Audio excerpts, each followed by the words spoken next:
The following is an encore presentation of stories from the Dooralong Transformation Centre.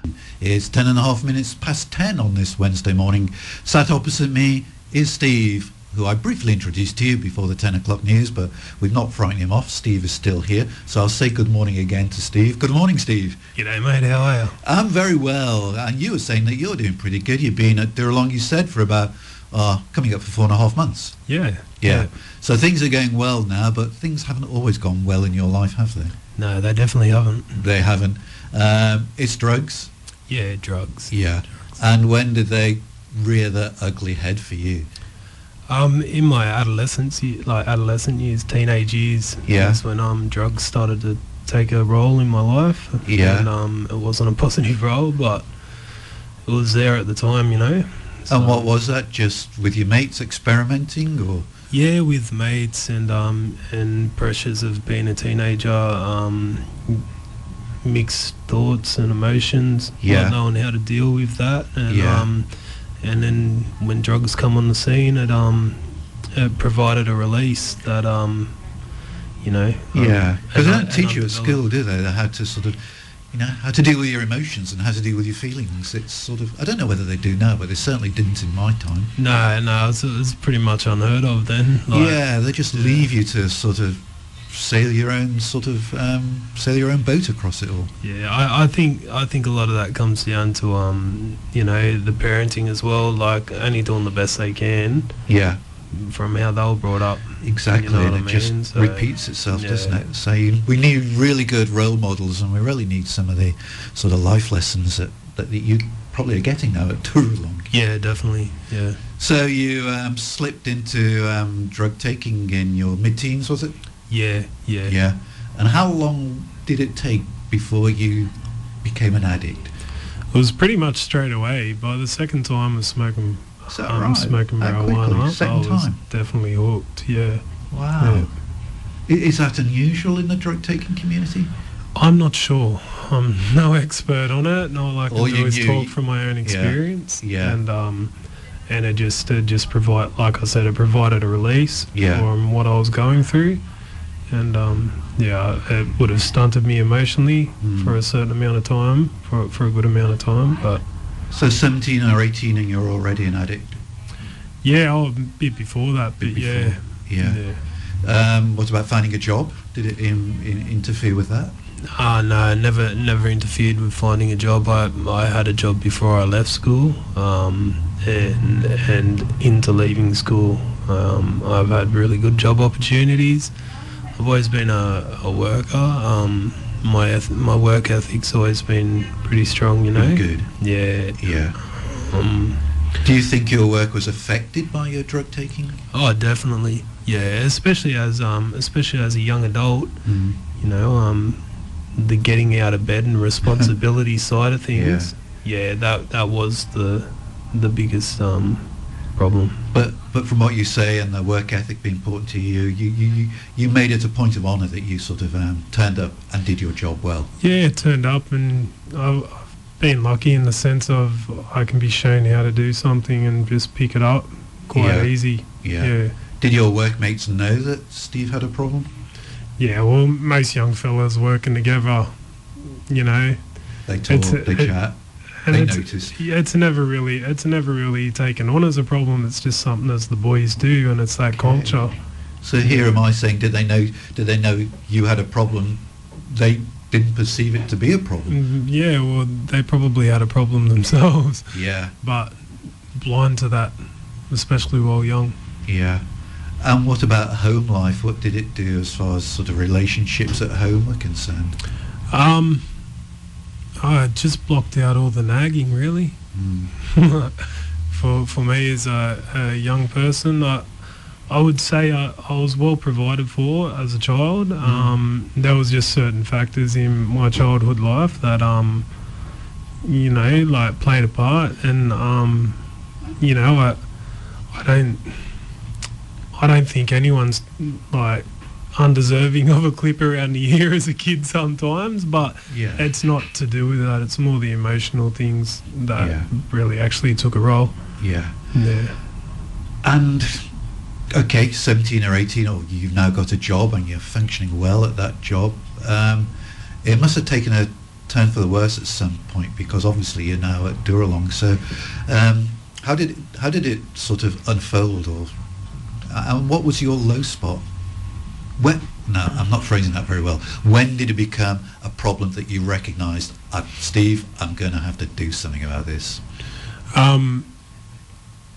It really became, it actually really became a problem when I was 17, because I moved on from, I moved on to heavier drugs at 17, and then it carried through, but I could always keep a so-called recreational aspect to it, but in my later 20s is when things really spiraled out, and then the decay of my own family, with my children's mother and my children at say 24, I'd say at 28,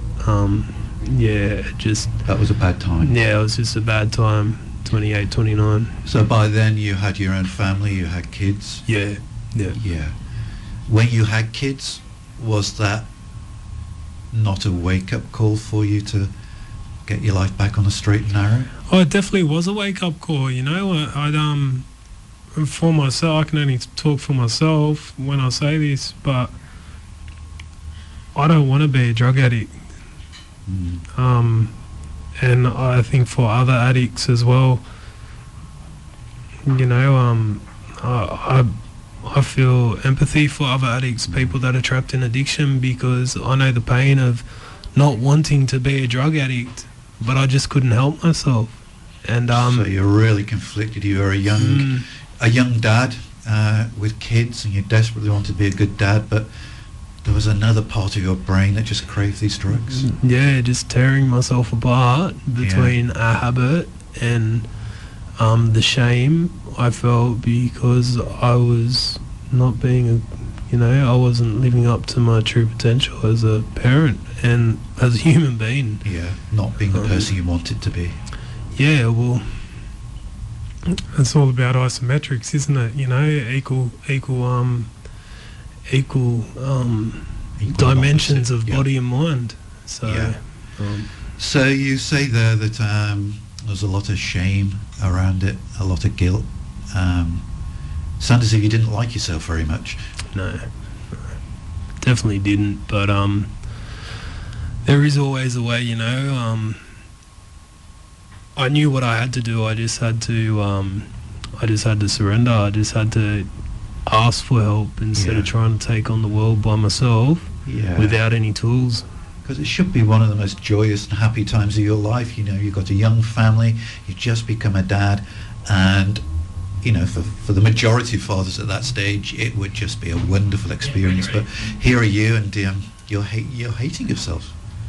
Yeah, it's hard.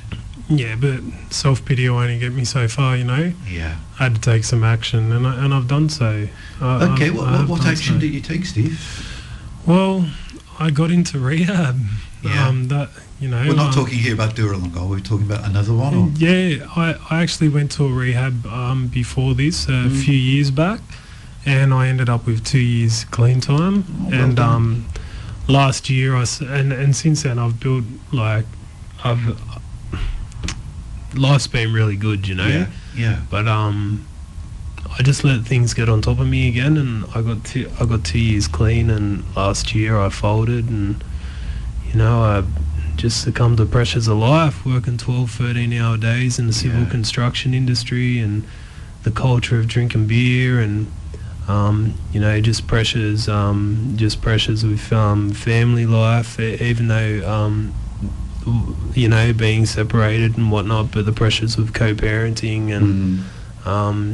and then just normal life skills like rent, bills, food, washing, and taking on everything by myself. It became a bit overwhelming, and before I knew it, I was cut off from doing things like Narcotics Anonymous and I was disconnected, and I ended up back drinking again. So you had no other strategies to fall back on? No, there was strategies. I just was too stubborn to go and do it. Yeah. And last year was a rocky year, and so when you've gone back on the drugs, life would have gone downhill again. But you've come to Dooralong. You're not a quitter, are you? No, I'm definitely not a quitter. I'll always strive for what I desire. Yeah. And I love being clean. Like being clean and sober.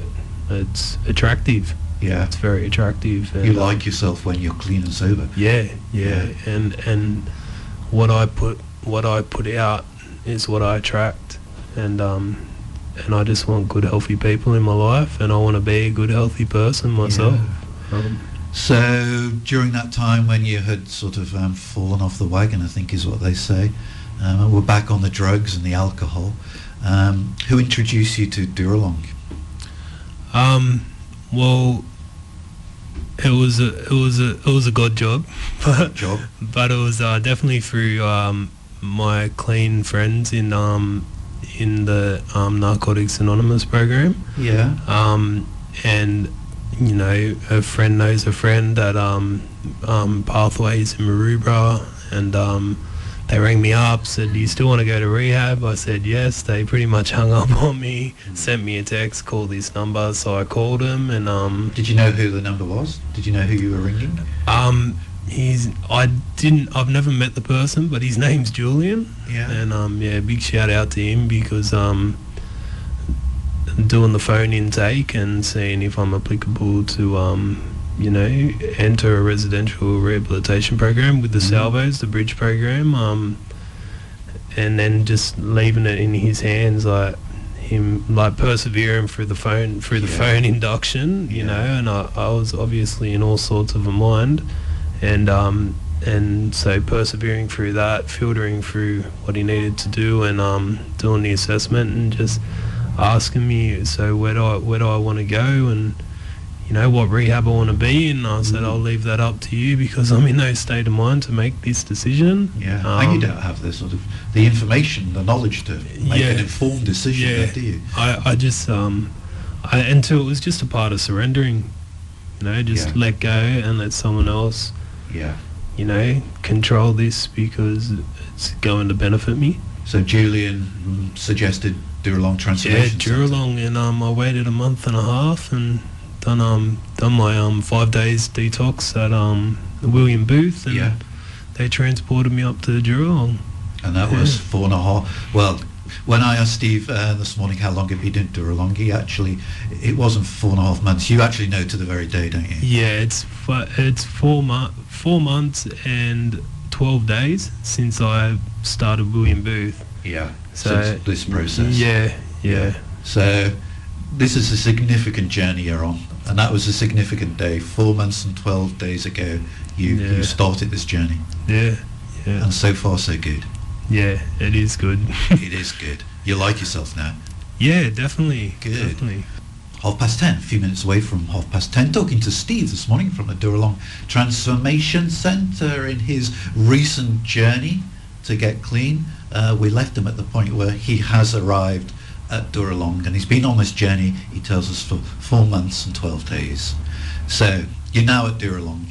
What do you make of Dooralong? If you had to describe Dooralong, perhaps to somebody else who's in addiction but just doesn't know anything about Dooralong, how would you describe Dooralong? Worth it. Worth it. 2 words, worth it.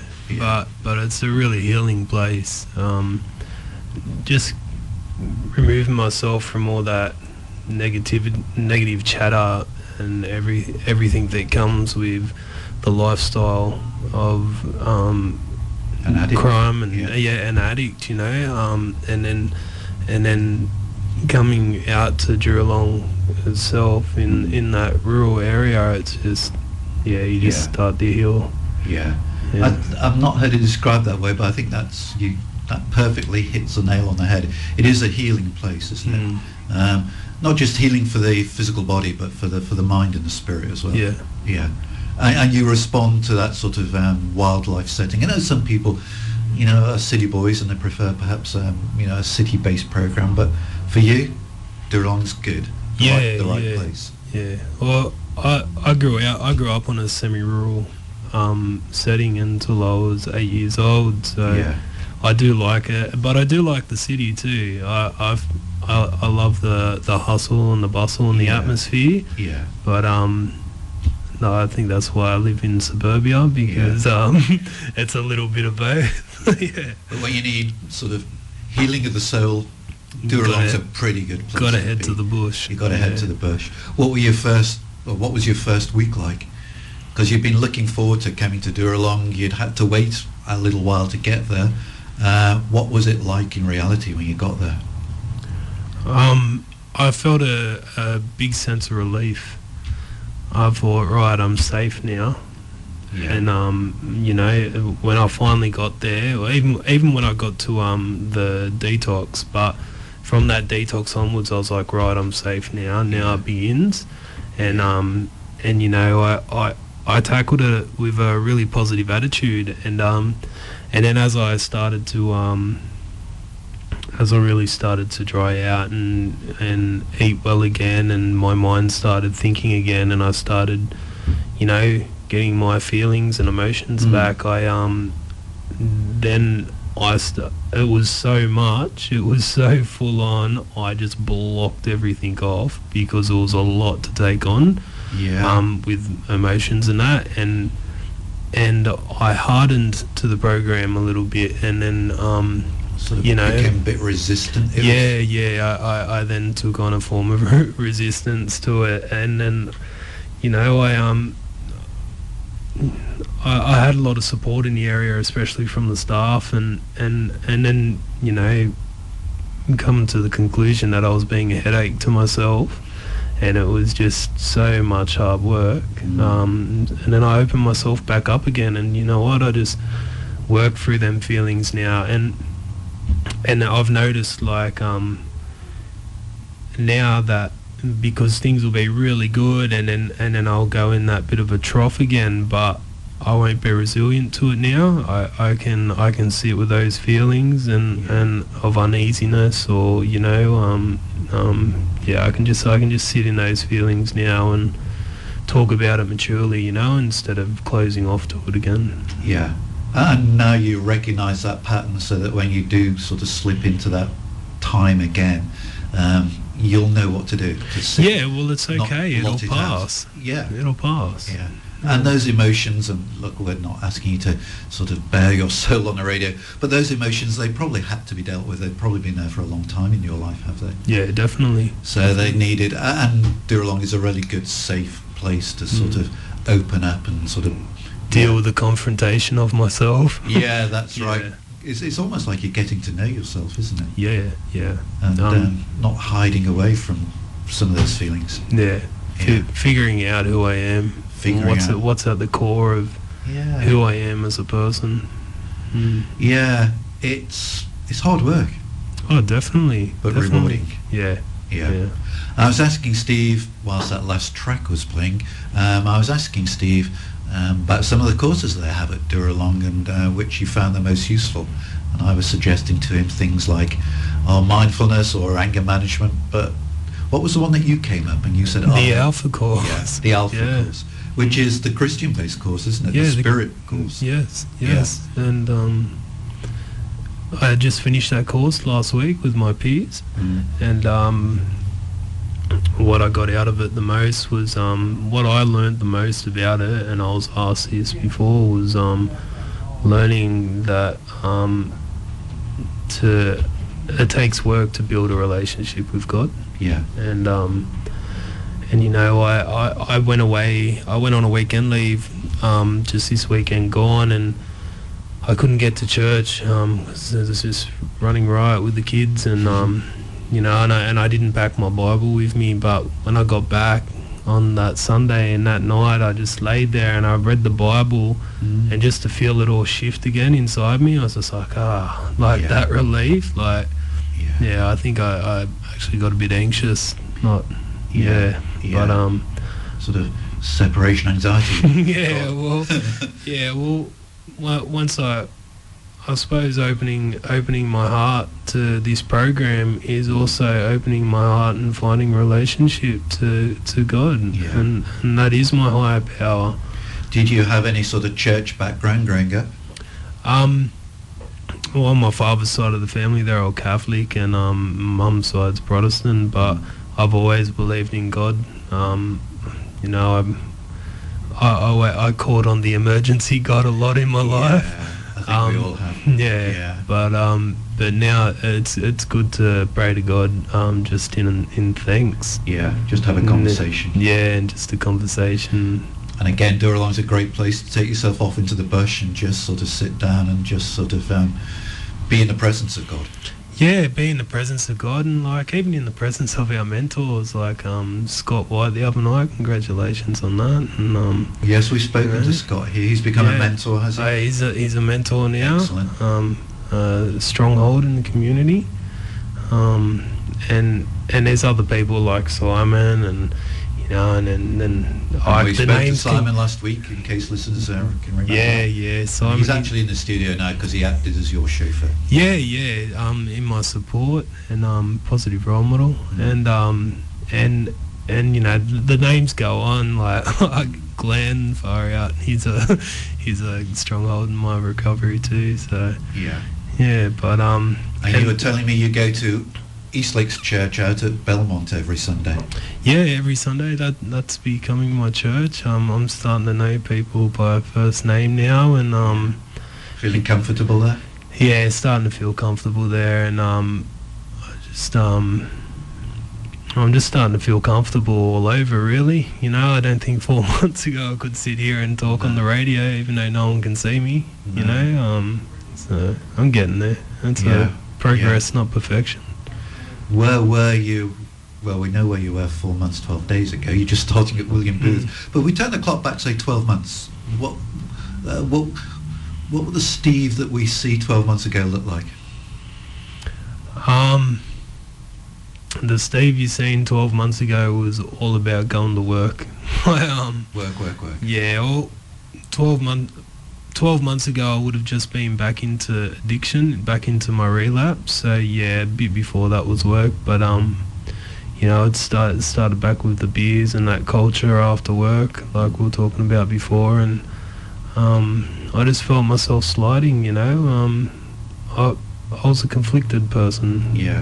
Conflicted between my personal relationships and my professional relationships. Drugs were I'd say the easy way out, but it's like a form of self-medication for you. Yeah, definitely. I wasn't seeking, there was avenues I should have went down, but it didn't happen, and that's in the past though. What I've done's what I've done. Like, exactly. What can I do about it? You've got to start from where you are. I'm doing what I can do about it. I'm doing that now. Like, and you should be proud of it. I am. Come a long way. I can pat myself on the back today. Well I'm done. proud. I'm proud of me. I love the person I'm becoming, and God's proud of you. God's definitely proud of me, and He's teaching me how to love myself the way He loves me, and to love others. Terrific. And just take on the world with a bit of compassion and a bit of wit. So, Let's break for some more music. We'll come back and talk to Steve after we've heard from Young and Free with this is called Back to Life. That's been your journey for the last 4 months and 12 days. Back to life. It's 18 minutes to 10. No, it isn't. It's 18 minutes to 11 here on Rima Central Coast. We're talking to Steve from Dooralong this morning. Steve was telling us before that music, for the most useful course and the most the one that's been most impactful for him has been the Alpha course, the Christian-based course, which you've just finished now. Yeah, I have, Phil. Yeah. So what does the future hold for Steve? I know for the next few months you're going to be exactly where you are now, probably at Dooralong. Yeah, definitely. Still learning more life lessons and strategies and coping mechanisms. Yeah, well, I feel that any like this safe environment is the platform I need, to build up that good time and abstinence from drug addiction. Yeah. And the facility allows that, like the time to do that. And it would be foolish to rush it and think, oh, I'm okay now, and just rush out, because you've invested so much in it. You've got to do it properly. Yeah, definitely. Yeah. Definitely. What's the relationship with your kids now? Because I know you're a proud father. Yeah, so the relationship with my children is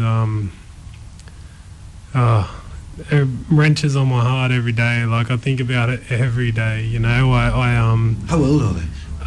So I have 3 boys, 7, 4, and 2. The eldest one's already turned. They're all 2 years apart, and my eldest boy Riley, he's already turned 7. Ryder, he turns 5 in May, and little River, he turns 3 in October. So I just see me boys on the weekend. Me oldest boy scored 3 tries down at footy there, and he's. You come from kids, Penrith. You've been playing for the Panthers. Well, he already goes for the Panthers. That's a wonder. He soon gave the Tigers a flick. He don't like them anymore. Yeah. So, but anyway, that's. But they mean the world to you, I can tell. Yeah, definitely. Listeners can't see it, but your face lights up when you talk about your kids. So, and you want to be there and a good role model, and just to enjoy their childhood with them. Yeah, definitely. Yeah. It's a privilege to be a part of my children's life. Yeah. And they deserve a father that's present. So, and you deserve kids that you can enjoy with a clean mind. Definitely. Yeah, and make lots of great memories. Yeah. You said you used to work, or this is what prompted your last sort of slip. You were working in the construction industry, and it was really, really stressful. Is that a worry for you when you leave Dooralong? Do you think going back to that industry? It'd be definitely a worry, because in civil construction, labour hire companies are hiring you out for a 10-hour day minimum, and you're always pulling 12 to 13. At least 10 to 13 hours a day in civil construction. And I've been on some pretty big projects from the M5 to Google Data Centre and all the civil sides, and we weren't designed to work 10, 12 hours a day. Well, where's my life? Where's your life? But then the boys at work are like, come for some beers, and it's, eventually, if I let my guard down, that's where it goes, and I don't want to work 12, 13-hour days anymore. That's not a life. Not a life, and not for a young dad with 3 healthy, noisy kids to look after. So, have you given any thought as to what a change of career might look like for you? Well, I wonder. You know what I mean? I wonder how it'd be, but I can't think too far ahead. So I've set some little goals for myself. I know what I want to do, and that is I want to give back and be on the other side of. I want to do community services and help people with drug and alcohol addictions and social problems such as myself. I want to start studying Cert 4 in community services. Semester 2 is going to start up in the next month, so I've got to go get my name down for that soon. So I got my main goal, but I've got to set these little goals to get to it, and just take it a day at a time. As long as I keep working at it and be diligent, I'll get there. It probably doesn't pay as well as the civil construction industry, but there will be other rewards there as well, I think, that you won't get, on a building site. No, it'll pay my soul. Pay your soul. And that will do you good. Yeah, it will. Yeah. It will. I realistically, for me, I don't see for myself any other way that I'm going to see out a life of abstinence and sobriety unless I do something that is giving back and fulfilling, something that fulfills you and feeds your soul as well. Yeah. And church will still continue to be a part of your life? Definitely. You know, I don't have to look at how I'm going to achieve that at the moment because it's still here in program, and my heart's set on finishing this program because I won't be able to achieve finishing anything else if I don't achieve finishing this to start with. You know? So, it's a matter of your own self-esteem and your self-worth that I did this program. Yeah, exactly. And it's working for me. Yeah, and I want to get the full benefits out of it. Yeah. Well, we continue. We pray that God will continue His work in your life. It sounds as if you and God now have established a relationship. You're getting on quite well together, which is probably a surprise to you from where you were sort of 12 months ago. But it's super to see, and we just trust that He will continue to guide you into whatever sort of pathway He's already mapped out for you. Thanks, Phil. He will. I trust in that. And give our best to everybody back at Dooralong. It's chapel night. That energy will be, that room will be pumping with energy. All the singing, the music. Definitely. There will definitely be pumping with energy. I love the energy of a Wednesday. Yeah. You all have a great night, and thanks, Steve, for coming in, and safe trip. You've been listening to an encore presentation of the Dooralong stories, which can be heard live every Wednesday at 10 a.m. and repeated 8 p.m. Sunday and 1 a.m. Wednesday, right here on 94.9 rema.cc.